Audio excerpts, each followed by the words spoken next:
সকলোকে ধন্যবাদ জনাইছোঁ আমাৰ বিভিন্ন চেনেলৰ সাংবাদিক বন্ধুসকল আৰু আজি গুৰুত্বপূৰ্ণ আমাৰ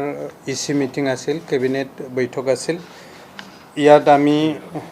কেইবাটাও বিষয়ত আলোচনা কৰিছোঁ এতিয়া আমি তাৰে ভিতৰত আমি সিদ্ধান্ত লৈছোঁ বিটিচিৰ ভিতৰত মাৰ্কেটছ এণ্ড ফেয়াৰ বিভাগত আমি নতুনকৈ কেইবাটাও কেটেল মাৰ্কেট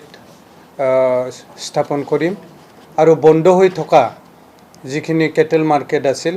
সেইবিলাকক খোলাৰ কাৰণে ইতিমধ্যে আমি আজিৰ কেবিনেট বৈঠকে সিদ্ধান্ত ল'লে আৰু আমি ইয়াৰ ভিতৰতে আমাৰ যিখিনি লেণ্ড আৰু লেণ্ড ৰেভিনিউ ৰিলেটেড যিবিলাক কিবা আছিল বিষয় আছিল মাটি সম্পৰ্কত আমি মাটি আমাৰ যিটো লেণ্ডলেছ মানুহ পট্টা দিয়াৰ কাৰণে যিবিলাক কথা আমি যোৱা নিৰ্বাচনৰ আগত কোৱা হৈছিল কমিট কৰা হৈছিল তাৰ ওপৰত বিতংভাৱে আমি আলোচনা কৰিছোঁ আৰু যিটো মানে বৰ্তমান গভৰ্ণমেণ্টৰ গাইডলাইন আছে 6+1 7 বিঘাকৈ ৰুৰেল এৰিয়াত মাটি পট্টা দিব পাৰে আৰু টাউনত হ'লে 1 কঠা 5 লাখ মোটামুটি 1.5 কঠা মাটি দিব পাৰে যদি লেণ্ডলেছ মানুহ হয়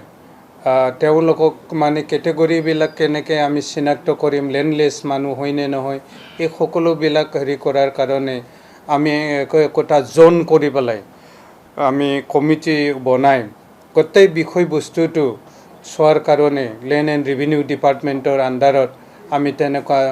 জোনেল কমিটি গঠনৰ সিদ্ধান্ত লৈছোঁ ইতিমধ্যে চিৰাঙত কোকৰাঝাৰত এই কমিটিবিলাক গঠন হৈছে আৰু বাকী আমি ওদালগুৰি তামোলপুৰ বাক্সা এইবিলাকতো কৰিম